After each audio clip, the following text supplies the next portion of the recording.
Hello အားလုံးပဲမင်္ဂလာပါရှင်ဒီလိုဒီဇိုင်းအစင်လာလေးတွေနဲ့ညကြပြီးပစိုးအစုံကိုမဆာစီမှာအများကြီးရောက်ရှိနေပါပြီရှင်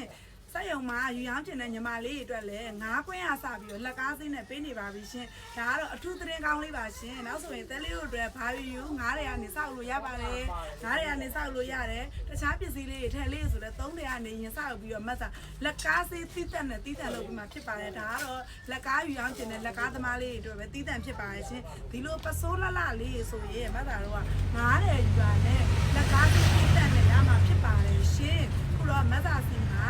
တကြံပေါ့နော်တကြံကာလဖြစ်တဲ့အတွက်အိမ်ပြန်ကြမယ်ရွာပြန်ကြမယ်နေပြန်ကြမယ်ဆိုတဲ့အသေးလေးတွေကဖေတို့တွေအတွက်ပေါ့နော်ဒါလေးလက်ဆောင်ပေးခြင်းနဲ့ဆိုတော့မဆာစီမှာအားပေးလို့ရပါပြီရှင်ဒီလိုပစိုးအစင်ဒီဇိုင်းအစုံကိုဒီနေ့မှာအသစ်ဆက်ဆက်ရောက်ရှိထားတာဖြစ်တဲ့အတွက်ကြောင့်တဲလေးတို့ပိတ်ရမှာလားအားပေးလို့ရပါပြီရှင်ပစိုးဒီဇိုင်းလေးရိုက်ပြလိုက်ပါအောင်သမီးရေပစိုးအစင်လေးဒီရိုက်လာခဲ့ဟုတ်ပြီအရန်ကိုမှလှတော့နော်မဆာအစင်ကိုတကွင်းချင်းရွေးထားပါရှင်ဆိုင်ရအောင်မျက်စိနောက်တက်ဒီမှာဒီဘက်ကတော့ဘူးလှလေးတွေပါဒီဘက်မှာကတော့ပွဲတက်လာလေးတွေပါဒီဘက်ချမ်းကတော့ပွဲတက်လေးတွေပါရှင်ပွက်တဲ့အစုံဒီနားလေးအကွက်လှလှအစင်ဒီဇိုင်းလေးတွေဖြစ်ပါတယ်ရှင်မဆာစီမှာငါးတွေကနေစပြီးတော့လက်ကားစင်းလေးပေးနေပါပြီလို့အထူးသတင်းကောင်းလေးလာပြောပြပေးတာပါရှင်ဘိုင်ဘိုင်